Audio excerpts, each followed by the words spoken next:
Well, Pezza, it's time for the big boys here. It's time for the big boys. Yep. Today we are previewing South Africa's chances for the 2023 World Cup. This is brought to you by cricket.com. You can download the cricket.com app right now. I mean, why would you even wait to download the cricket.com app? Subscribe to us first, but yeah, dude. I mean, subscribe to TJC first, but then after that, you can go and download the cricket.com app for everything you've ever needed relating to this World Cup. Pez, South Africa. Some people's dark horses. Simon Dool previously has predicted that this is their time. They got a whole list of players that have played a lot of cricket in India. That helps because the tournament is checking notes in India. First game, Sri Lanka in Delhi. They're obviously going to miss Anrik Nortje, who is out with a stress fracture, and Sasanda Magala, who's also out of the World Cup. But if I can just run you through the full list of 15 players that they've got: Bavuma, Coetzee, Quinton de Kock, Reza Hendricks, Marco Janssen, Henrik Klaassen, Maharaj, Markram, Miller, Ngidi, Fulakwayo, Rabada, Shamsi, Van der Dussen, and Lizard Williams. There are some serious players there. I'm looking at their three leading run scorers for this year in ODI cricket, Pez. Henrik Klaassen averages 60 this year. Aiden Markram averages 55. Bavuma is third on the list, averaging 71. There is some serious form there for South Africa with the blade. They're obviously going to miss Anrik Nortje, their fastest bowler, who's got great experience, even recently for the Delhi Capitals, playing cricket in India, but just more broadly playing cricket in India. This is a powerful lineup, maybe the best middle order in the world, with excellent spin and a pretty good opening partnership there with Bavuma and de Kock. Well, South African cricket is a complete enigma, right? Like you've named guys who have all done things before at a world-class level at various times, right, though the team never appears to alchemize all of that into a greater whole. And in a tournament, yeah. In a tournament.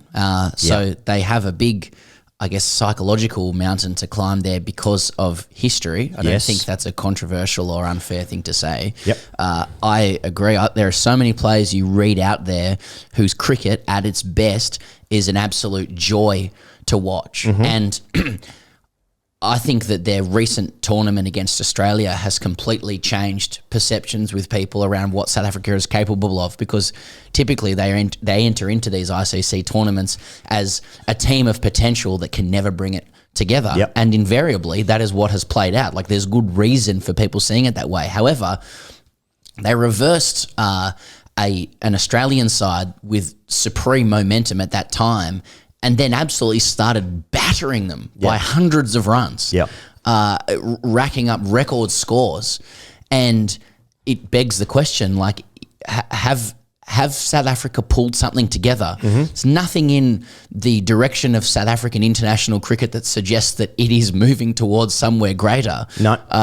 It's in a Faustian pact with Indian cricket and domestic franchise cricket, like we all may be in a couple of years' time. So I don't judge it negatively. It'd be really exciting to see them bring it all together, and equally hilarious if they fail again. Of course. It is interesting. I mean, I don't think you can talk about a preview for the World Cup. Unfortunately, I'm sorry, South African fans watching this or listening to this. But don't be sorry. You have to talk about the failures, because, I mean, I'm even going to mention the 2021 T20 World Cup in Australia, where all they had to do was beat the Netherlands to get into the semi-finals. That was less than a year ago. Yeah. So, and then in each previous tournament, I'm just going to now list the 50 over World Cups, but then list them. But players have been brought in. Players have experienced trauma from the previous one and then brought into the next one. It seems like, even though a whole bunch of new players come in the last generational trauma in the last World Cup.